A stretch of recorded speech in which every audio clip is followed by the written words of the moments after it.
مسجدوں میں سفید لباس کے ساتھ بالخصوص جمعۃ المبارک میں آنے کی تلقین کی اور پوری طرح سے صفائی ستھرائی کا اہتمام کرنے کا حکم دیا۔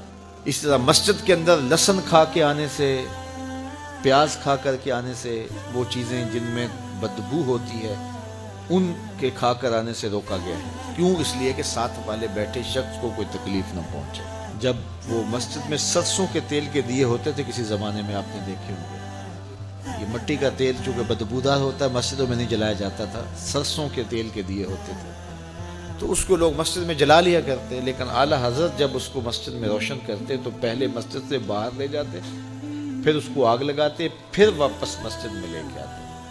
تو کسی نے کہا حضرت آپ اتنا تکلف کیوں کرتے ہیں؟ فرمایا کہ یہ جو دیا سلائی ہوتی ہے نا، جب اس کو جلایا جاتا ہے اس میں گندک ہوتی ہے تو بدبو نکلتی ہے، میں گوارا نہیں کرتا کہ اتنی بدبو بھی اللہ کے گھر میں پھیلے۔ تو یہ ہمارا دین ہمیں سکھاتا ہے۔ آپ گھر بناتے ہیں، اللہ آپ کو اچھا پاکیزہ ستھرا کشادہ خوبصورت گھر دے، جس کا نہیں اللہ انہیں بھی عطا کرے، لیکن اس کے لیے جب آپ باقی ضروریات کے لیے چیزیں رکھتے ہیں کہ یہ فلاں ضرورت کے لیے ہے، یہ جگہ فلاں ضرورت کے لیے، تو اس پہ نماز کے لیے جگہ ضرور رکھیں۔ اس سے کیا ہوگا؟ بچوں کے نفسیات میں یہ بات شامل ہوگی کہ یہ وضو کے لیے جگہ ہے، یہ نماز کے لیے جگہ ہے، اور اس کے اثرات ان کے نفسیات کے اوپر مرتب ہوں گے۔ تو عموماً ہم ہر چیز بنا لیتے ہیں، لیکن یہ جو ضروری چیز ہے دن میں 5 مرتبہ جس کا معاملہ ہے، اگر مرد مسجد میں جاتے ہیں تو خواتین تو گھر میں ہوتی ہیں، چھوٹے بچے تو ہوتے ہیں، تو یہ اہتمام ہونا چاہیے کہ یہ اسپیشل وضو کی جگہ ہے، یہ نماز کی جگہ ہے۔ اس کو کہتے ہیں مسجد البیت، گھر کی مسجد۔ یہ شرن مسجد تو نہیں ہوتی ہے، جو حکام اس مسجد کے ہیں وہ اس مسجد کے نہیں ہوتے، لیکن مسجد بیت اس کی اپنی برکات ہیں، اور وہ ہر گھر کے اندر ایک جگہ مخصوص ہونی چاہیے جس کو مسجد بیت آپ قرار دیں۔ وہ تبدیل بھی ہو سکتی ہے، بعد میں آپ تعمیر ثانی کرتے ہیں تو وہ جگہ بدلی بھی جا سکتی ہے۔ جو حقیقی مسجد ہوتی ہے وہ تو تبدیل بھی نہیں ہو سکتی، لیکن یہ مسجد بیت تبدیل ہو سکتی ہے۔ تو خوبصورت ایک گوشہ گھر کا مسجد بیت کے طور پہ مختص کرنا چاہیے، گھر میں ضرور وضو کی جگہ بنانی چاہیے، اس کے ساتھ مرتب ہوتے ہیں۔ اسی طرح مسجدوں کی صفائی ستھرائی کا خیال رکھیں۔ آج کل یہ اچھی بات ہے کہ یہ مساجد کے اندر خادمین مسجد یہ ہماری ہی خون پسینے کی کمائی سے رکھے گئے ہیں، لیکن کبھی خود بھی مسجد کی صفائی کریں۔ بلکہ میں آپ کو ایک مشورہ دوں کہ سال میں کم از کم 2-1 مرتبہ ضرور ایسا کریں کہ اپنے بچوں کو لے کر، دوستوں کو لے کر کے مسجد کی تفصیلی صفائی کریں۔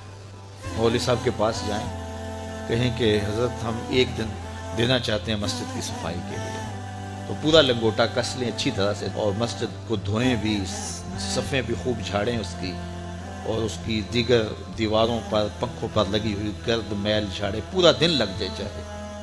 اگر آپ ہر مہینے یہ دن نہیں دے سکتے، 3 ماہ بعد دے دیں، 6 ماہ بعد دے دیں، سال بعد دے دیں، ایک مرتبہ ضرور کریں۔ اس کے بعد جو سکون ملے گا، میرے سے بات کرنا، میں بتاؤں گا آپ کو کیا سکون ملے گا۔ مسجد کو صاف کرنے والے کا دل صاف ہوتا ہے، اس کا دل پاکیزہ ہوتا ہے۔